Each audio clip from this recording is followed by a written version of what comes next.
transformés par le renouvellement de votre esprit afin de discerner quelle est la volonté de Dieu, de ce qui est bon, agréable et parfait. Ainsi, Dieu permet à ces êtres spirituels déchus, donc ces anges déchus, d'opérer en dehors de sa vérité, non pas parce qu'il le veut, mais parce qu'il a donné à chaque être le libre arbitre de choisir si l'on veut lui obéir ou non. Et c'est parce que ces êtres spirituels ont fait leur choix, ont fait leur libre choix de se rebeller contre Dieu, qui sont devenus des créatures spirituelles déchues et sont donc déjà condamnés, comme il est écrit dans Jean chapitre 16, versets 8 à 11, Jésus qui parle, qui dit, et quand il, parlant ici, faisant référence ici au Saint-Esprit, quand il sera venu, il convaincra le monde du péché, de la justice et du jugement. Du péché parce qu'il ne croit pas en moi, donc ne croit pas en Jésus. De justice parce que je vais vers mon Père et vous ne me voyez plus. Du jugement parce que le prince de ce monde, faisant référence à Satan, est jugé. Donc il est déjà jugé, il est déjà condamné. Un véritable ange de Dieu, c'est-à-dire un ange qui n'est pas déchu, fonctionnera toujours conformément à la vérité de Dieu. En d'autres termes, il agira toujours selon la volonté parfaite ou bonne de Dieu. La volonté parfaite signifie que c'est une instruction directe de Dieu et que l'ange fait exactement comme il lui a été instruit, comme dans le cas de l'ange Gabriel avec Marie, dans Luc chapitre 26, dans Luc chapitre 1, verset 26 à 38, qui dit, au 6e mois, l'ange Gabriel fut envoyé par Dieu dans une ville de Galilée nommée Nazareth, auprès d'une vierge fiancée à un homme dont le nom était Joseph, de la maison de David. Et le nom de la vierge était Marie. Et l'ange vint vers elle et dit, je te salue, toi à qui une grâce a été faite. Le Seigneur est avec toi, tu es bénie parmi les femmes. Et quand elle le vit, elle fut troublée par sa parole et se demandait ce que pouvait signifier une telle salutation. Et l'ange lui dit, n'aie pas peur Marie, car tu as trouvé grâce auprès de Dieu.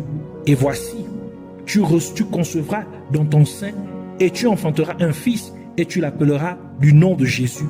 Il sera grand et sera appelé fils du Très-Haut. Et le Seigneur Dieu qui lui donnera le trône de son père David, et il régnera à jamais sur la maison de Jacob. Et de son royaume, il n'y aura pas de fin. Alors Marie dit à l'ange, comment cela se passera, vu que je ne connais pas d'homme? Donc je suis vierge. Et l'ange répondit et lui dit, le Saint-Esprit viendra sur toi, et la puissance du Très-Haut te couvrira de l'ombre. C'est pourquoi aussi cette chose sainte qui naîtra de toi sera appelée fils de Dieu. Et voici ta cousine Élisabeth, elle a aussi conçu un fils dans sa vieillesse. Et c'est le 6e mois avec elle qui a été appelé stérile, car avec Dieu rien n'est impossible. Et Marie dit, voici la servante du Seigneur, qu'il me soit fait selon ta parole. Et l'ange partit. Donc nous pouvons clairement voir que l'ange a fait exactement ce qui lui avait été demandé. Il n'a rien fait d'autre pendant ou après ou par la suite. Un autre exemple est celui qui a suivi après que le roi David eut agi en dehors de la vérité de Dieu quand il envoya Joab pour dénombrer le peuple d'Israël. C'était une action qui manifestement mit Dieu en colère. Et Dieu envoya un ange. Dans 1 Chronique, chapitre 21, versets 14 à 15, et verset 17 qui dit, le Seigneur envoya donc la peste sur Israël et il tomba d'Israël 70 000 hommes. Et Dieu envoya un ange à Jérusalem pour la détruire. Et comme il la détruisait, le Seigneur le vit et il se repentit de ce mal. Cela suffit. Retiens ta main. Et l'ange du Seigneur se tenait près de l'aire d'Ornan, le Jébusien. Et David dit à Dieu, n'est-ce pas moi qui ai ordonné que le peuple soit dénombré? C'est moi aussi qui ai péché et fait vraiment du mal. Mais quant à ces brebis, qu'ont-ils fait? Que ta main, je te prie, Seigneur, mon Dieu, soit sur moi et sur ma maison et sur la maison de mon père, mais sur ton peuple pour qu'il soit tourmenté, mais pas sur ton peuple pour qu'il soit tourmenté. On peut se demander, mais comment ce cas peut-il être un exemple de la volonté parfaite de Dieu? Cela peut-il être la volonté parfaite de Dieu de détruire son peuple?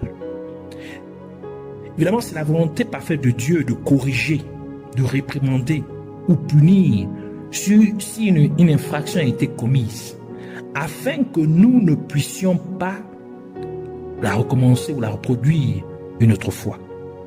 Et dans ce cas, c'était la volonté parfaite de Dieu de punir le roi David pour avoir fait ce qui était mal aux yeux de Dieu.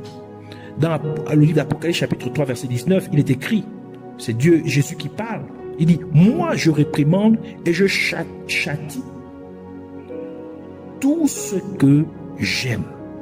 Proverbe chapitre 13 verset 24 ajoute pour dire, celui qui épargne sa verge est son fils, mais celui qui l'aime le châtie. Donc, agir dans la bonne volonté de Dieu signifie agir même si cela n'a peut-être pas été une instruction directe de Dieu, mais cela est approuvé par Dieu, car l'action aboutirait toujours à l'accomplissement du dessein de Dieu. Un exemple en est trouvé dans la rencontre de Zacharie, le prêtre, et d'un ange de Dieu, plus précisément l'ange Gabriel. Luc chapitre 1 verset 11 à 22 qui dit, et il lui apparut, donc à Zacharie, un ange du Seigneur se tenant sur le côté droit de l'autel de l'encens. Et quand Zacharie le vit, il fut troublé et la peur s'abattit sur lui. Mais l'ange lui dit, ne crains pas Zacharie, car ta prière est entendue. Et ta femme Élisabeth te portera un fils et tu l'appelleras du nom de Jean. Et tu auras de la joie et de l'allégresse et beaucoup se réjouiront de sa naissance car il sera grand aux yeux du Seigneur et ne boira ni vin ni boisson forte. Et il sera rempli du Saint-Esprit, même du sein de sa mère. Et beaucoup d'enfants d'Israël retourneront au Seigneur leur Dieu. Et il ira devant lui dans l'esprit et la puissance d'Élie pour tourner le cœur des pères vers les enfants et des désobéissants vers la sagesse du juste, pour préparer un peuple bien disposé pour le Seigneur. Et Zacharie dit à l'ange, à quoi saurais-je cela? Car je suis un vieil homme et ma femme est bien affligée depuis des années. Et l'ange répondit, et l'ange répondant lui dit, je suis Gabriel, je me tiens en présence de Dieu et je suis envoyé pour te parler et pour t'annoncer cette nouvelle.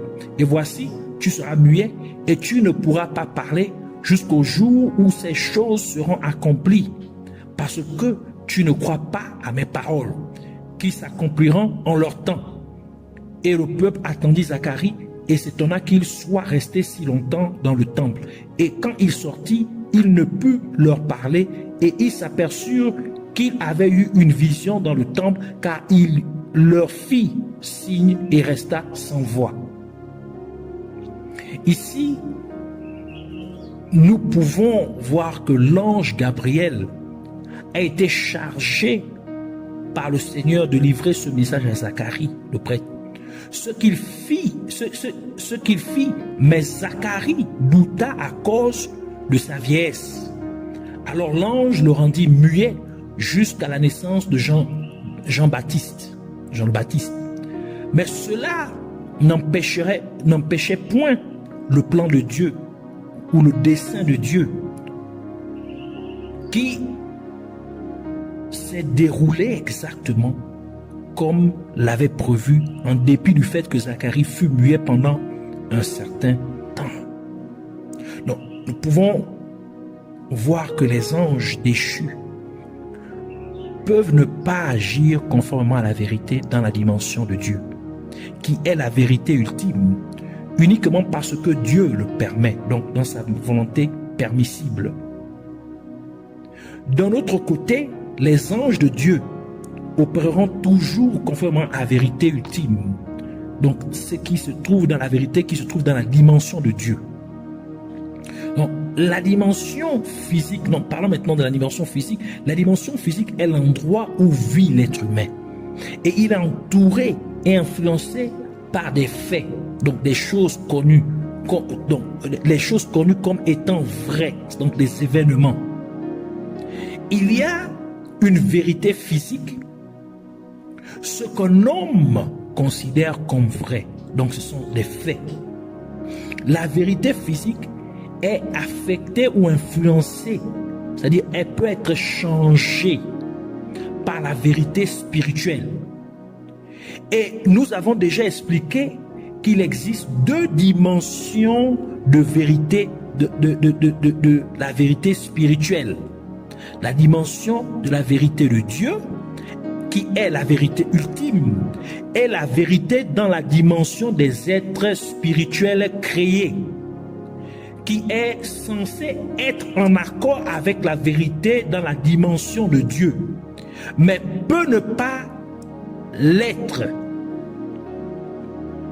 Donc, dans ce cas, c'est un mensonge dû au refus des êtres spirituels déchus, tels que les anges déchus, de se conformer à la vérité dans la dimension de Dieu.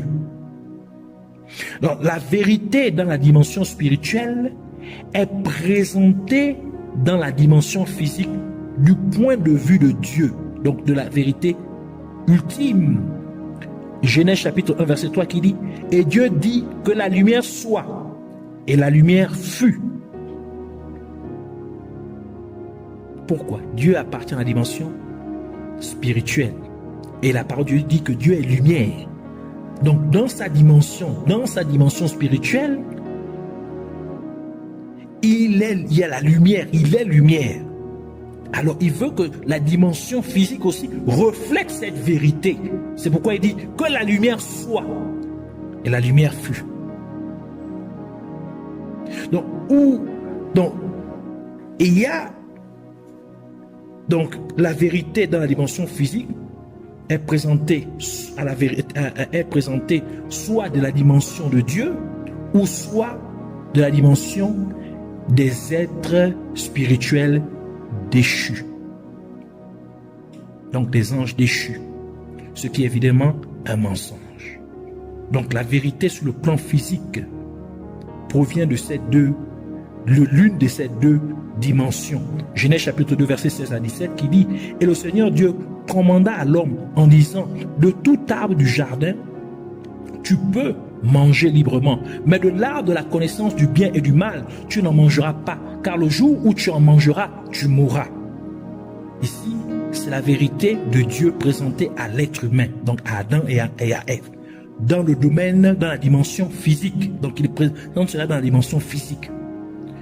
Éphésiens chapitre 6 verset 12 qui dit: car nous ne luttons pas contre la chair et le sang, mais contre les principautés, contre les puissances, contre les dirigeants des ténèbres de ce monde, contre les méchancetés spirituelles dans les hauts lieux. Ici, la parole de Dieu nous parle des vrais ennemis des êtres humains, donc des forces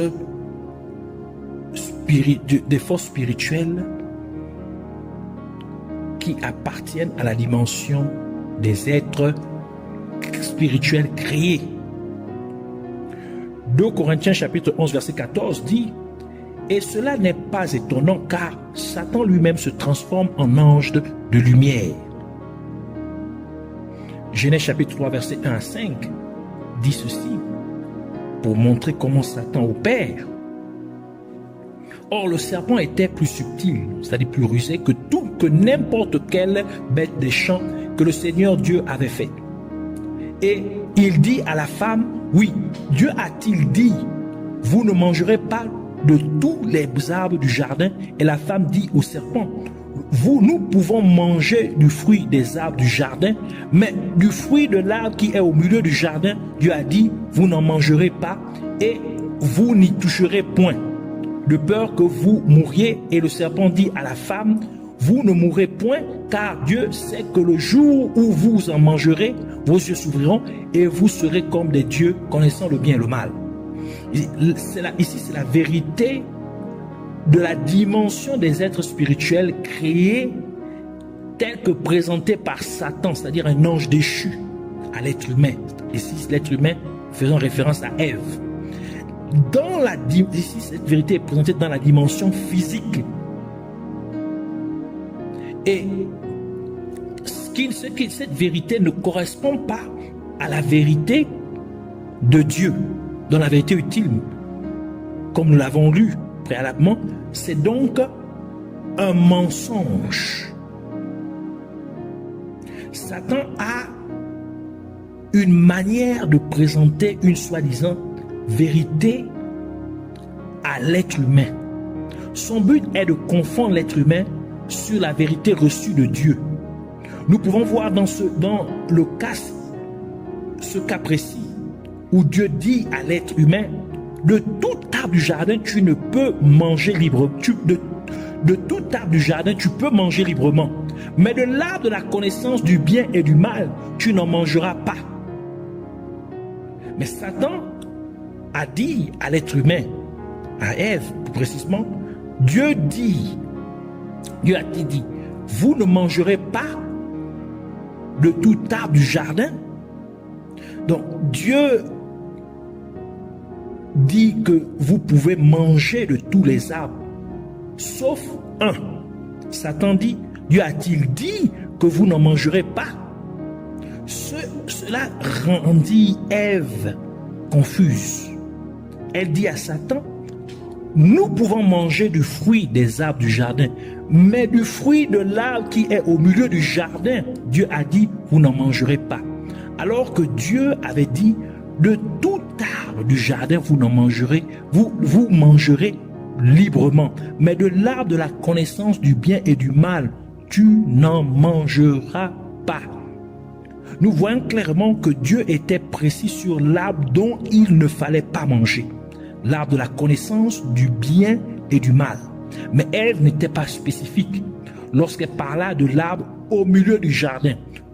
Car au milieu du jardin, il peut y avoir beaucoup d'arbres. Et cela peut conduire quelqu'un à se poser la question, lequel de ces arbres est celui dont Dieu a dit qu'il ne doit pas être mangé? Voici la première ambiguïté. Mais Ève ne s'est pas arrêtée là. Elle a ajouté, vous n'y toucherez pas non plus, de peur de mourir. Ce que Dieu n'a manifestement pas dit. C'est la seconde ambiguïté. Et Satan dit à Ève, tu ne mourras certainement pas. Si Ève, donc, c'est-à-dire, si Ève touche l'arbre et elle s'aperçoit évidemment qu'elle ne meurt point, ce qui fait que le mensonge de Satan pourrait être vrai dans cette perspective. Alors que Dieu n'avait pas dit que si tu touches, tu vas mourir. Donc réalisons maintenant qu'en touchant l'arbre, il ne lui est rien arrivé. Elle pourrait penser en elle-même qu'en mangeant sûrement, je ne mourrai pas aussi. Mais malheureusement, quand elle en mangea, elle fut morte aux yeux de Dieu.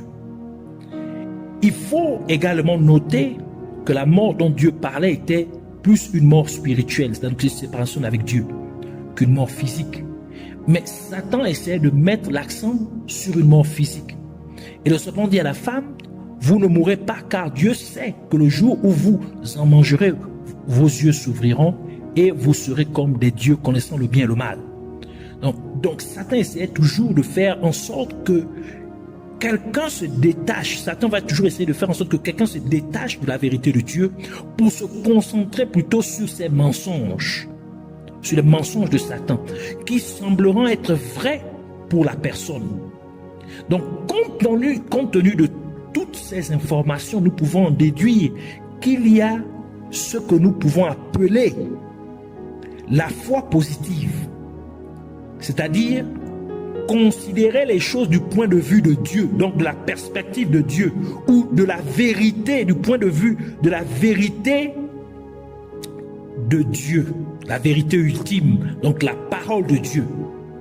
Donc la foi positive, c'est faire de Dieu votre fiduciaire, c'est-à-dire celui qui détient légalement votre possession, votre dépositaire. C'est ça qu'on réfère à la foi positive. Et il y a la foi négative, c'est-à-dire considérer les choses du point de vue ou de la vérité des créatures spirituelles déchues, telles que Satan ou les anges déchus, qui est en fait un mensonge.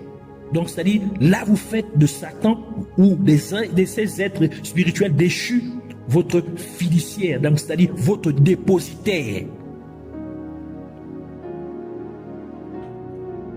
Ce que vous voyez physiquement est le résultat de la vérité provenant de l'une ou l'autre de ces deux dimensions spirituelles. Donc la vérité que vous considérez comme étant vraie, étant réelle, venant de l'une de ces deux dimensions spirituelles, est ce qui sera physiquement vrai ou réel pour vous. Donc ce qui va se passer réellement pour vous. Dans le contexte de cet enseignement, cette série d'enseignements, nous nous rapportons à la foi positive chaque fois que nous nous référons à la foi. C'est-à-dire la foi en Dieu, la foi en la parole de Dieu, donc en la vérité ultime.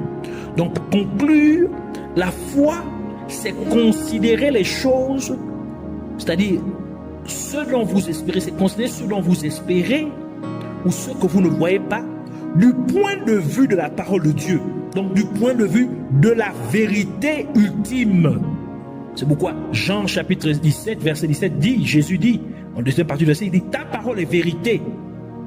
Et Psaume 119 verset 160 ajoute pour dire, ta parole est vraie depuis le début, donc dans son intégralité. La foi, c'est donc importer, c'est importer. Donc introduire, donc faire transiter les choses espérées de la vérité de Dieu, donc de la dimension de Dieu, dans votre situation, donc c'est-à-dire dans votre dimension physique, en déclarant, donc en affirmant, en confirmant de manière cohérente, donc de manière constante, de manière persistante, donc sans doute, sans chavirer, sans qu'on vous contredire les choses espérées. Donc ce qui n'est pas vu, vous confirmez cela, vous affirmez cela, ces choses dont vous espérez, ce que vous ne voyez pas, ce dont vous êtes convaincu. Donc, ce qui sont en accord avec la parole de Dieu, donc la vérité ultime.